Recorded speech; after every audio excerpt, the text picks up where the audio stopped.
Hey guys, this is Fuberduge, and today we're going to be taking a look at an original G1 Megatron. Now, as you can see, he's in great condition, and you might be asking yourself, how is an original figure in this good a condition?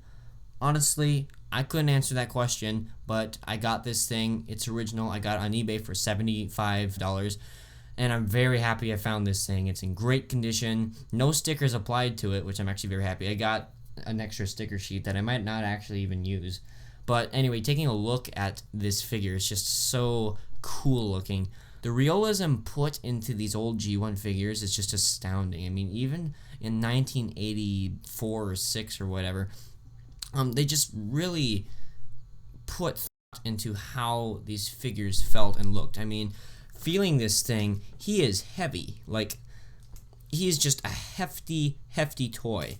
And it mainly is because of the die-cast, but that's one thing that I feel like is a lost art, is the die-cast aspect of these original G1 figures. But I wish that they would keep doing it, but they don't. So anyway, just a very overall cool looking gun mode, very shiny. I did kind of polish it a little bit when I got it because there were a few spots, but it looks pretty good right now from what I can see. So this thing is actually a bit undersized from a real Walther P38, because that's what it is, and it says that right here, and you can see me. Hi. This chrome is a fingerprint magnet, by the way, but the trigger does pull. The spring system must have broken in mine, so maybe that's why it was a bit cheaper, but it does still work, sort of. So that's cool. The safety doesn't move, although it does look really cool. I don't know what this is called. I think it's the hammer. The hammer doesn't move very well. But besides that, this thing looks really cool. Just the details really nice. It feels great. Love the chrome. So now he comes with a bunch of accessories that you can put on. First of all, you got the fusion cannon. That can just slide right on the top here. And that looks pretty sweet. Although this thing is kind of oversized in robot mode, but it's okay. It doesn't matter. So now you can make it look really cool and decked out, and I think the sight actually works. So I don't know how well you can see in there, but the sight does actually work.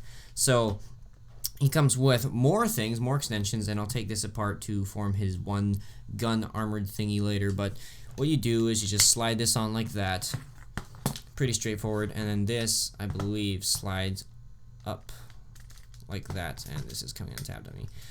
So there you go. I'm going to try to get this in camera. It's going to be very hard. So moving this back, I believe that's about as good as I'm going to get it. You can see back there and right there you got the edge of the scope and the stock. So that's really cool. If you go walking around town with this, it's pretty hard to mistake this for a real gun, but I would still not go around walking with this thing in your hand outside, because from far away, this thing might look real. So maybe that's why they stopped making Megatron into a gun, is because of all the gun laws and stuff. Thanks, Obama. Just kidding. But yeah, just really good piece. Really love this figure. So now we can get down to size comparison. So actually, I'm probably gonna put the fusion cannon back on, because you can't keep that on. So putting G1 Megatron right there. I guess the only comparison I have that's pretty decent anyway is that Polygon figure. So here's that with all of his extensions and whatnot. So I might have to take those off. But as you can see, quite the size difference. I mean, this thing is oversized, this thing is undersized. So there they are next to each other. And the fusion cannons are actually very similar in size.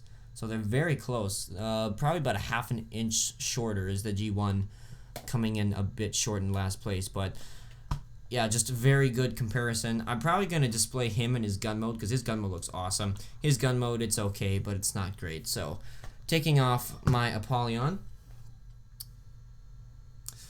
So, now we can get down to transformation. So, in order to transform this awesome G1 figure, what you want to do first is, you can leave this thing on, but I'm going to take it off because it kind of gets in the way.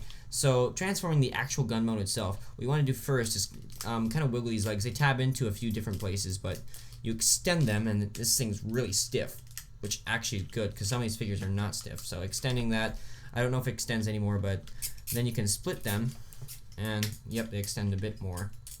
So they extend all the way, and they split, and it kind of becomes a walking gun. You can flip out his feet, and those are die cast, which is very nice. So flipping those out, very cool. You just rest these right there at the moment. You can unpeg this, which will become the head right there. Fold up the hands. You can rotate this piece around like so.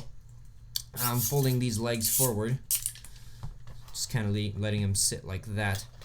You can really configure the legs in a number of different ways. You can have them have a wide stance or a skinny stance. I like having him as this kind of stance because it looks a little bit less awkward, I would say. But you can take this, extend this up, and this is the only loose part on my figure, so I might have to try to fix that. But you take the barrel, you can just leave that like so. As for the skeleton, you split the arms, fold these down, and the head, make sure that stays up. Fold this all the way up, and there's kind of a cavity right here that this bar, it forms like the arm's skeletal structure forms a bar, and that will fit just nicely onto there, like so. And it doesn't really lock into place, but it keeps everything in place. So that's kind of cool. Then you extend the arms and extend the hands. Same thing over here. Extend the arms and the hands. And with the barrel, there are two different ways you can do this. The instructions, the original instructions, tell you to put it under here. And it does work better that way. There is a way to put this up, and I'll try to do it, but it does stress the figure, so I hate to even try this, but there we go. You can put the barrel like that if you so wish, but just because I don't want to stress it, I'm not gonna do that. So there we go.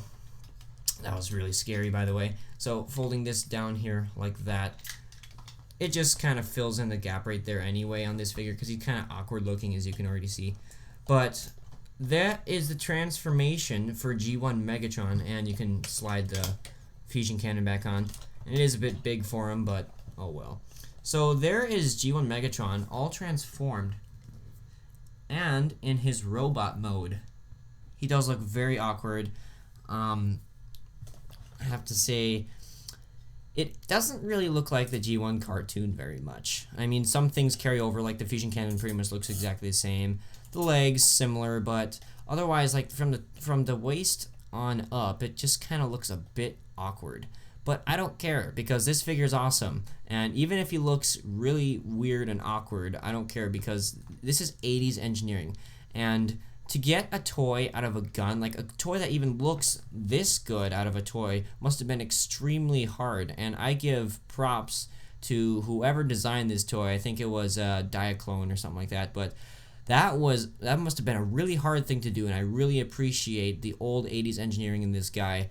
And even though it looks kind of awkward, it feels great. I really love that I have this guy in my G1 collection, even though he doesn't really look like the leader of the Decepticons, but that's all that can be said. So, you can take these pieces right here, and I'm just going to set Megatron off to the side so I can get this oriented, and his leg likes to unextend, but there we go. Taking this, you can just strip it all apart, like that,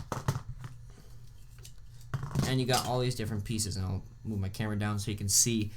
But you got all these different types of pieces, and the way that you're supposed to configure these things, I think there's a number of different ways. But first, with this piece, you fold this down and rotate these out about 45-ish degrees. I think that's 45, something like that. Maybe a little bit under, but you got kind of a stand going there. And then there are a number of different ways you can do this. What I like to do is put this here. You can leave this off, but I'm just going to put that there just because. Well, actually, I'll do that one last because that way I can end with the best one. So folding this piece out, this can plug onto here, like so. Putting this piece right here, just plugging it in, and then this can slide right here, just like that. And it's okay. It's a bit short. I mean, that looks kind of strange that it's this short for the guy, but yeah, that's why I don't like to do that. So taking this piece off and this, I think the only thing we need to change are the configuration of these things, and this is already coming apart, but this can plug on right there, and this can plug on right here, and this plugs on to the bottom section right there, and you can take off Megatron's fusion cannon. I'm going to try to take this thing off. There we go. And this slides on, and that actually looks pretty decent, and I'll try to zoom out here just so you can see a little bit more, but he does have peg holes in his hands, and you rotate these pieces out right here, just like that. And his hands do plug in. Not very securely, but it works.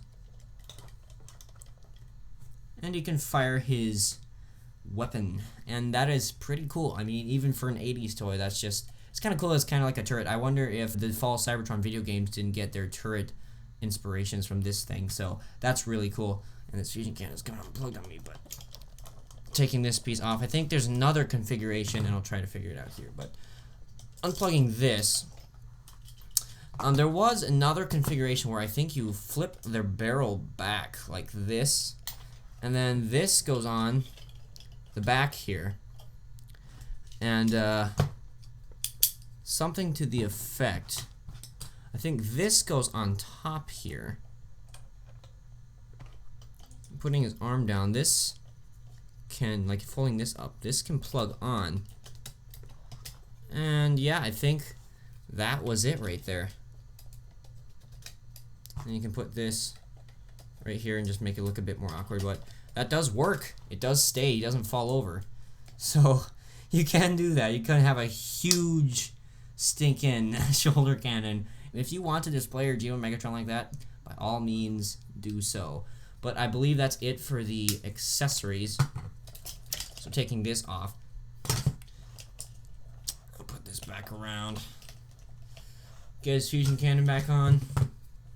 He does come with one other accessory. It's this gun. He doesn't need this, but you can put it on if you want, I think. It does go on like this. Plugs in. But why does he need that? I mean, he's already got a fusion cannon right here, so this is just pointless to me. I'm not even going to use it, ever. And I think that's it for accessories. I think we're done. So, size comparison time. I'm putting Megatron there. So I guess the first comparison I can do, which is actually sort of close to what the actual thing would be. Here he is with Ultra Magnus, and his fist is falling out. So there they are together, and oh my goodness, this thing just doesn't want to stay in. There we go. So there they are together, and it might be hard to see them because of my white background. I apologize for that, but I'm just gonna take this off. As you can see, Megatron's a bit taller than what Optimus Prime would be, so that actually kind of works. So taking off Ultra Magnus here, and again, just to get an idea of how big he is, here he is next to a Red Alert figure. And actually that does work. Even though the G1 scale is totally off, that does work. That's kind of how Apollyon scales with, I'd say, the Masterpiece Sideswipe. So taking him off, here he is with Perceptor, and Perceptor is just slightly shorter, I'd say, at least at the head. He's got the shoulder cannon over him, so taking off Perceptor, and here he is finally with Apollyon in all their glory. So as you can see, quite the size difference. Megatron is about 2/3 of Apollon's height, I'd say, but beef-wise, Apollon's got him by a long shot. But they're both amazing figures, and I highly recommend picking both of them up, even if Apollon's transformation is kind of sucky. But I believe that is about it for this review. So, oh, one thing I did forget was articulation, so let's go over that real quick. His arms do rotate full 360 degrees, nothing else really. He does kind of do that. Nothing at the head. I suppose, well, not really, because the skeleton, so there's no waist movement. You can move its legs like in and out, and you can do that, which looks very awkward. But one piece of articulation that I actually didn't know he had at first was he can kick forward, so that's kind of cool. He can go back, but I like to put a bit forward so he doesn't lean back like this all the time. So that is it for articulation for G1 Megatron. So now I think we are officially done with this review. So if you want to get a G1 Megatron figure, then I highly suggest you do pick him up. I'll put a link down in the description below where you can get a reissue. I'm sorry, if you want to get an original one, you're going to have to search that for yourself on eBay or something like that. But if you want a reissue, like a perfectly good reissue, then by all means, I'll hit you up with a link. So, I want to thank you guys for watching. Please check out some of my other Transformers reviews and some of my stop motion videos. And this is Fuberdude saying, keep playing, guys.